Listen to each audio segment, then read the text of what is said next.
39 అంటే సంతానం, 49 అంటే సంతోషం. 39 ఆంధ్రప్రదేశ్ తెలంగాణ. 400 సీట్లేమో డైరెక్ట్ ఎన్నికైన వాళ్ళు, 400 సీట్లేమో పార్టీల ప్రాతినిధ్యం మీద ఎన్నికైతారు. అప్పుడు కొన్ని సీట్లు పెరగడానికి అవకాశం ఉంటుంది. అవి చేయరు.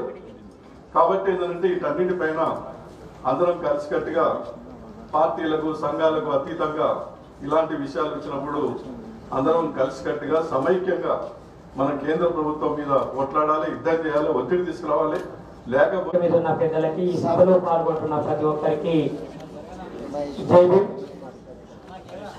సౌత్ ఇండియాలో ఒక స్పష్టమైన సైద్ధాంతిక సందేశాన్ని ఇవ్వడానికి పిలవగానే వచ్చి తన సందేశం ఇవ్వడానికి హాజరైన ప్రదేశ్ కాంగ్రెస్ కమిటీ అధ్యక్షులు బి మహేష్ కుమార్ గారిని తన ఉపన్యాసం ఇవ్వాల్సిందిగా ఆహ్వానిస్తున్నాం.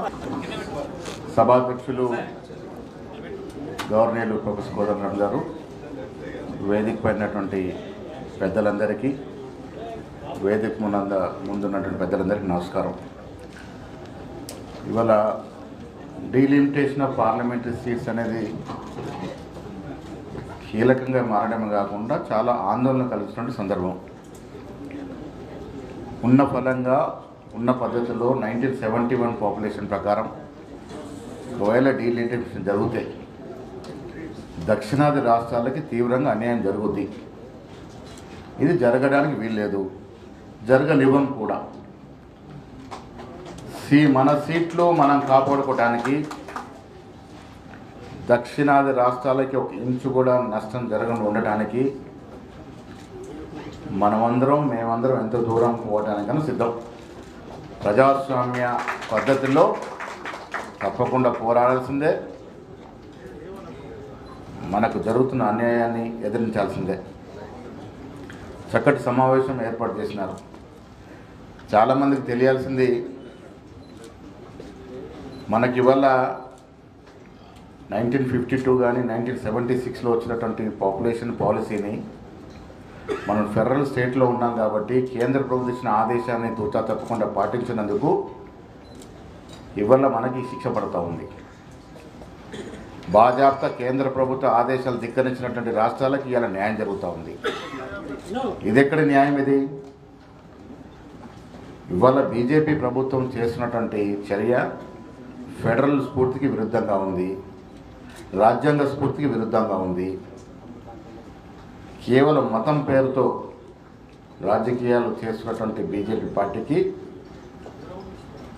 లౌకికవాదం, ప్రజాస్వామ్యాన్ని నమ్ముకున్న పార్టీలంతా కూడా ఏకమై బుద్ధి చెప్పాల్సిన అవసరం ఉంది. వల్ల మనం చూసాం, మొదటిసారి 2014లో మతం పేరుతో అధికారంలోకి వచ్చినారు. 2019 ఎన్నికల్లో ఈ 5 ఏళ్ళు ఏం చేసామో చెప్పలేని పరిస్థితిని మళ్ళీ మతంతో అధికారానికి వచ్చినారు. ఇవాళ కూడా అదే మతాన్ని వాడుతూ ఉన్నారు. 11 సంవత్సరాలుగా పాలన చేసిన మోడీ 11 సంవత్సరాలు దేశానికి ఏం చేశావు? అట్టడున్నటువంటి బీద ప్రజానికి ఏం చేశావు? ఎస్సీ, ఎస్టీ, బీసీ, మైనార్టీకి ఏం ఉద్ధరించావు? చెప్పుకోవడానికి ఏమీ లేదు. ఇప్పటికి కూడా కులాల మధ్య, ప్రాంతాల మధ్య, మతాల మధ్య చిచ్చు పెట్టి దాని నుంచి సెంటిమెంట్ రాజేసి అధికారం చెలాయించాలని చూస్తూ ఉన్నారు. రాజ్యాంగ వ్యవస్థను నిర్వీర్యపరుస్తూ ఉన్నారు. ఈడీని, సిబిఐని ఇంటి సంస్థలుగా వాడుతూ ఉన్నారు. ఈడీ పెట్టిన కేసుల్లో 96% పైగా ఇవాళ ప్రతిపక్షాల మీద ఉన్నాయంటే మరి ఈడీని, సిబిఐని ఏ రకంగా ఎంత విచ్చలవిడిగా వాడుతున్నారో మనకు అర్థమవుతుంది. రాజ్యాంగ సంస్థలంతా నిర్వీర్యం చేస్తూ ఉన్నారు. భారతదేశం 47కు ముందు 47 తరాలతో జరిగినట్టు చరిత్రను తిరగరాయాలని ప్రయత్నం చేస్తూ ఉన్నారు.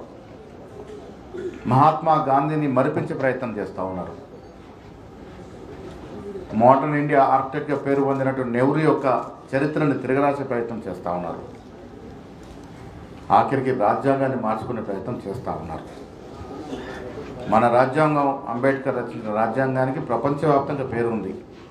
ఇలాంటి రాజ్యాంగాన్ని డైల్యూట్ చేసి దాన్ని మార్చి మనువాద స్క్రిప్ట్ని దాంట్లో ఇంప్లిమెంట్ చేసి ముందుకు పోవాలని ప్రయత్నం చేస్తున్నట్టు ఈ తరుణంలో ఈ డీలిమిటేషన్ ప్రక్రియ కూడా దేశ స్ఫూర్తికి విఘాతం కలిగించినట్టు చర్య. అందుకే దీనిలో సీనియర్ ముఖ్యమంత్రి స్టాలిన్ గారు తమిళనాడులో, చెన్నైలో మీటింగ్ ఏర్పాటు చేస్తే నేను ముఖ్యమంత్రి గారు వెళ్ళినాం. ప్రతిపక్ష పార్టీలు వచ్చినాయి. స్పష్టంగా ఒక రెజల్యూషన్ చేయడం జరిగింది. ఉన్న పద్ధతిలో డీలిమిటేషన్ చేయడానికి లేదు. ఇది మరో 25 ఏళ్ళు దీన్ని పోస్ట్పోన్ చేయాల్సిందే. ఇక్కడ నిజంగా చేయాలని పోతే కూడా పాపులేషన్ పద్ధతిన కాకుండా కనీసం 35% సీట్లు దక్షిణాది రాష్ట్రాలకు ఇవ్వాలని రాష్ట్ర పార్టీ తరఫున తెలంగాణ ప్రభుత్వం పట్ల మేము డిమాండ్ చేయడం జరిగింది. కారణం మిత్రులారా, మోడీ అనేటువంటి పదవి వ్యామోహ పిశాచి పర్మనెంట్గా పదవులు ఉండాలనుకుంటా ఉన్నారు. పుతిన్ లాగా పర్మనెంట్గా తిష్టవేయాలనుకుంటా ఉన్నాడు. దాని కారణంగానే ఈ డీలిమిటేషన్ తీసుకొచ్చి ఉత్తరాది రాష్ట్రాల్లో సీట్లు పెంచుకొని పర్మనెంట్గా తిష్టవేయాలనే ప్రయత్నంలో మోడీ ఉన్నాడు. ఇది ససేమరా జరగడానికి వీల్లేదు. ప్రజాస్వామ్యవాదులు, లౌకికవాదులు దీన్ని పరిపూర్ణంగా వ్యతిరేకించాల్సిందే. పార్లమెంట్లో సంఖ్య లేనిదే మనం ఏం సాధించుకోలేం. ఇవాళ బీజేపీ నాయకులు, రాష్ట్రానికి చెందిన నాయకులు చాలా మాట్లాడుతూ ఉన్నారు.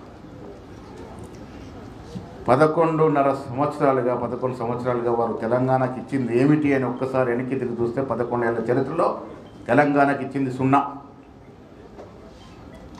ఈ రాష్ట్రంలో కూడా మతం పేరిట గెలిచినటువంటి 8 ఎంపీలు, అందులో 2 మంత్రులు, 8 శాసనసభ్యులు ఉండి కూడా మొన్న పెట్టిన బడ్జెట్లో తెలంగాణ తీసుకొచ్చింది 0. తెలంగాణ ఏర్పాటైనట్టు రాష్ట్ర విభజన చట్టంలో పెట్టినట్టు హామీలు కూడా ఒక్కరోజు మాట్లాడిన పాపన పోలే. ఇప్పటికి కూడా ఎన్నికలకు వెళ్ళాలంటే మళ్ళీ మతాన్ని తీసుకొస్తారు. నేను హిందువుని, నేను రోజు పూజ చేసుకుంటాను. కానీ హిందూ దేవుడి పేరు ఓట్లు అడిగే సంస్కృతి అనేది మనం దానికి చమరగీతం పాడుకుంటే మాత్రం ఈ దేశానికి వచ్చే రోజుల్లో ఇంకా మరిన్ని గడి రోజులే వస్తాయి. దేవుడి చోట దేవుడు ఉండాలి, రాజకీయాల చోట రాజకీయాలు ఉండాలి.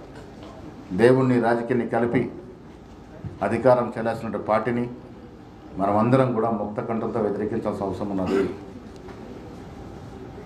ఈ దేశం గొప్పది. భారతదేశ ప్రజాస్వామ్యం, భారతదేశం లౌకికవాదం యావత్ ప్రపంచ దేశాలు ఉదాహరణ తీసుకునే తరుణం. అలాంటి దేశాన్ని విచ్ఛిన్నం చేయాలని చూస్తున్నట్టు తరుణంలో మనమందరం ఏకమై ముందుకు పోవలసిందే.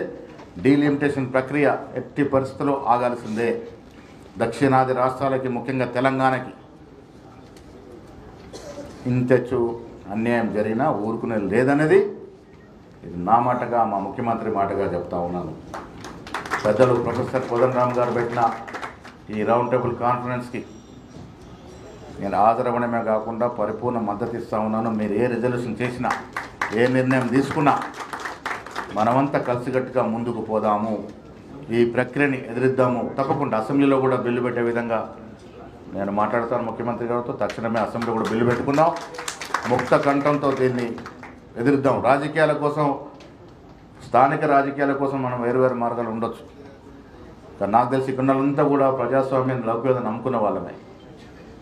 ఇది అందరూ ఏకమై, రాజకీయాలకు అతీతంగా, పార్టీలకు అతీతంగా అందరూ ఏకమై ముందుకు పోవాల్సినటువంటి కార్యక్రమం ఇది. దీంట్లో మా వంతు పూర్తి సహకారం, మద్దతు మీకుంటుంది అనే మాట చెప్తూ, డీలిమిటేషన్ ప్రక్రియను ఎదుర్కోవడానికి ఎంత దూరమైనా పోదామనే మాట మరొకసారి చెప్తూ సెలవు తీసుకుంటా ఉన్నాను. జై హింద్, జై భారత్.